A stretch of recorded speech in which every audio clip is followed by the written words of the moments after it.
Hi guys, Korean movie recapped here. Warning, spoilers ahead.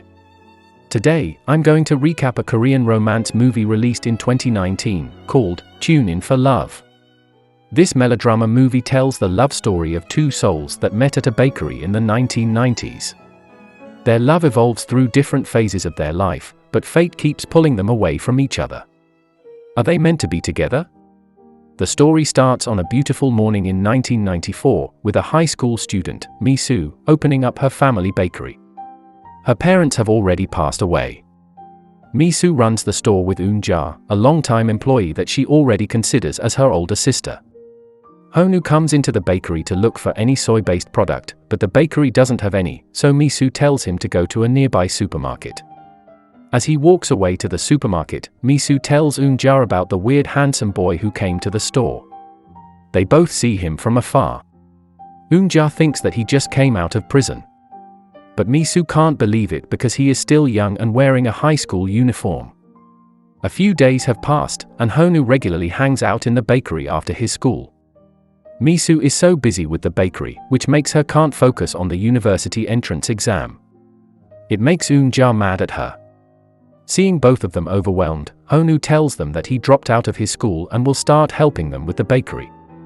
Mi-soo asks him if he just comes out of prison, but he doesn't want to talk about it. Seeing that he doesn't look like a bad guy, Eun-ja accepts his offer and welcomes him to the bakery. Their daily life at the bakery starts. At first, they aren't willing to open up to each other. When Mi-soo finds out that Honu was born in the same year as her, they start to talk more casually. They begin to talk about the bakery's history, Honu's experience at the juvenile detention center, and other personal stuff. Mi-soo and Eun-ja even tidy up Honu's hair, making him popular among the local student girls. They continue to create great memories at the bakery and get to know each other. Suddenly, Honu's ex-schoolmates come to look for him at the bakery one day, which clearly makes him uncomfortable. As they are making a scene at the bakery, Eun-ja asks them to leave the bakery. Honu left the bakery with them after asking Eun-ja to pay his salary in advance. As they ride away on a scooter, Mi-soo and Eun-ja see them silently, wondering if he will come back. Honu and his friend are commemorating the death of their best friend. Back in his school days, one of his best friends died in an accident while playing. The authorities blame Honu and his friends for the accident, making them end up in the juvenile detention center. Mi-soo keeps waiting for him to come back, but she never sees him again after that day. The story then jumps to 1997. Mi-soo just graduated from her university and got her first job as a newsletter editor. The bakery has been closed down, and Eun-ja is now running a small noodle shop. Honu works as a mover in the nearby area. One day, he drops some books in an old bookstore. The owner then asks him to bring his old mother back home because she can't see well at night. Mi-soo goes to her old bakery to see it for the last time before starting a new chapter in her life. They unexpectedly met again in front of the closed bakery after Honu left it and never returned in 1994. They are excited to see each other. Honu quickly takes the old lady back home and runs back to catch up with Mi-soo. He proudly tells her that he finished his GED after dropping out of high school. She invites him to Eun-ja's shop tomorrow, but Honu will start his military service. He then walks her back to her apartment. They both want to talk more to each other, but the awkward situation prevents them. Mi-soo is reluctant at first, but she finally plucks up the courage and invites Honu into her apartment for some beer and food. He ends up staying overnight there. They talk about what happened during the years, and Honu told Mi-soo that he got into a fight the night he left the bakery with his ex-schoolmates and his probation period got revoked, so he was sent back to juvenile detention. They enjoy the time catching up with each other from their own bed until they fall asleep. In the morning, Mi-soo boots up her brand new Windows 95 machine. She creates an email account for Honu so that they can keep in touch while Honu is in the military. She writes the email details on a piece of paper and gives it to Honu. Honu promises to see her after his military service is over. Before going their separate ways, he hugs Mi-soo and awkwardly kisses her. Later on her first day at work, Misu realizes she forgot to give Honu the password to access his email account. Honu reads the paper and also wonders where the password to the email is. The days go on, and it's now the year 2000. While Honu is serving in the military, Misu moves out of her apartment. When Honu goes back to the apartment to see her, no one is there anymore. However, Misu keeps sending emails to the email account she created for Honu, although he does not have the password to access the account. Knowing that Misu's old apartment is vacant, Honu rents it. In the process, he figures out the email password is the same as the lock code to the apartment door.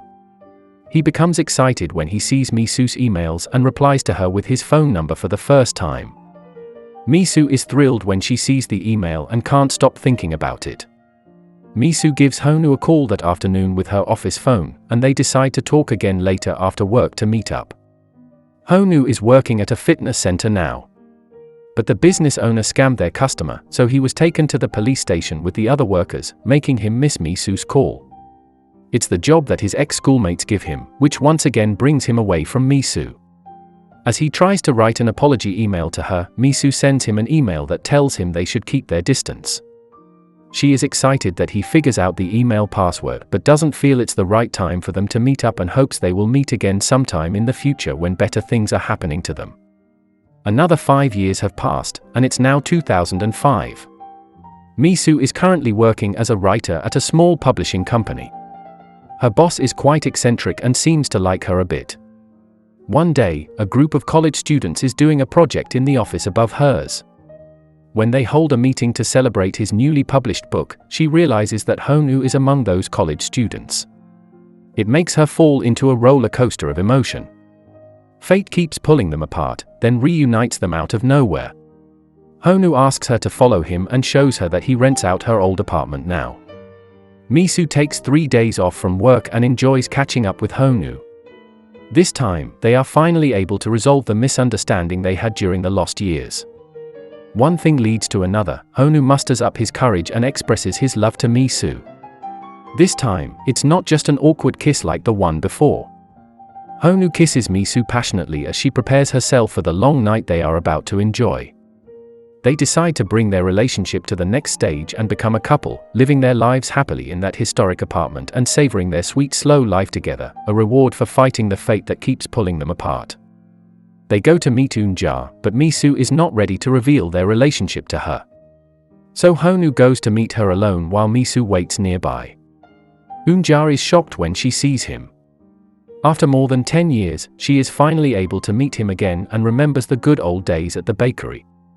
Eunja is now married and has a stepdaughter. But her stepdaughter keeps getting into trouble, making her life not easy. Suddenly a teenage girl comes and tells them to follow her. It turns out that Misu catches Eunja's stepdaughter smoking and scolds her. After that, they eat noodles at Eunja's shop and catch up with each other. It's the era of the digital camera now. They start to immortalize their lovely day with brand new technology at home and their office. One day, her boss is starting a new business. He wants to open a bakery class at a shop near Misu's old bakery, and he wants her to assist him with the project. But because of this, he closes down the project where Honu is working. One day, Honu's past life reappears and bothers him. It's the 10th year anniversary of his best friend's death. His ex-schoolmates force him to come along to that best friend's house to leave a sum of money in an envelope. The sister catches him while he is there, and she is still bitter with the fact that her brother can't live the normal life Honu is having now. When he goes back home, Honu accidentally leaves his phone in his ex-schoolmate's car. Misu is waiting for him as he is missing for the whole day.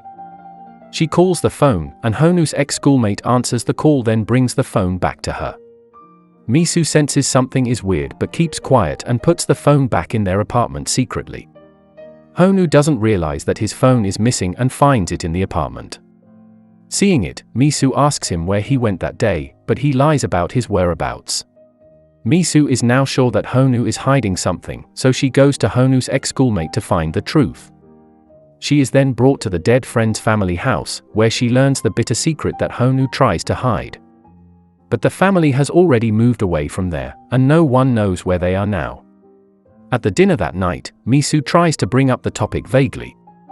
It shocks Honu as he doesn't expect her to know about it. The subject makes him slightly uncomfortable as he asks Misu how she can learn about it.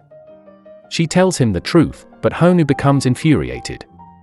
He hoped that she would be the only one in the world who didn't know that dark past of him. As Honu rushes out of the apartment, Misu tries to hold him, but he still can't handle the situation and rushes out. That night, Honu got into a fistfight when he confronted his ex-schoolmate. He then goes to Eunja's shop to cool his head down. When Honu got back to his apartment, Misu had already left. Ever since that night, Honu had been looking everywhere for Misu. Honu goes to their old office and meets the boss. When Honu says he is looking for Misu, the boss annoyingly says that Misu needs a more cheerful man who can bring happiness. He then drives away. Honu chases the car and insists on following him to see Misu. The boss laughed it out and hit the gas. Honu keeps running behind the car, hoping that it will lead him to Misu. It turns out that Misu is at the new bakery that the boss recently opened. As she gets in the boss's car, she sees Honu running from afar. But she ignores him and drives away with her boss. Inside the car, Misu can't handle her emotions. Looking at her state, the boss pulls over the car so she can settle the situation with Honu once and for all. When he finally finds Misu after chasing after her, he tells her that he loves her. However, Misu pushes him away and tells him to stop running towards her because he would get hurt. That was the last time Misu and Honu met each other. Once again, fate seems to have a different plan for them.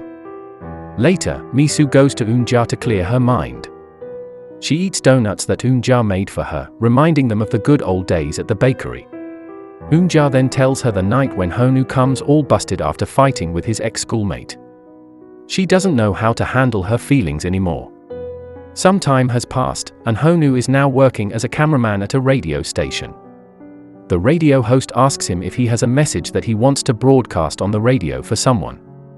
Misu realizes that she is still in love with Honu after hearing the radio DJ mentioning her name, Kim Misu, as one of the names somebody has been missing. Misu knows straight away that it was Honu, so she runs towards the radio station to look for Honu. The movie ends with Misu finding Honu, while Honu captures this special moment using his camera. What is love but acceptance of the other, whatever he is? Subscribe to watch more videos like this, turn on notifications, and leave a like and comment to help the channel out. Thank you for watching, and see you next time.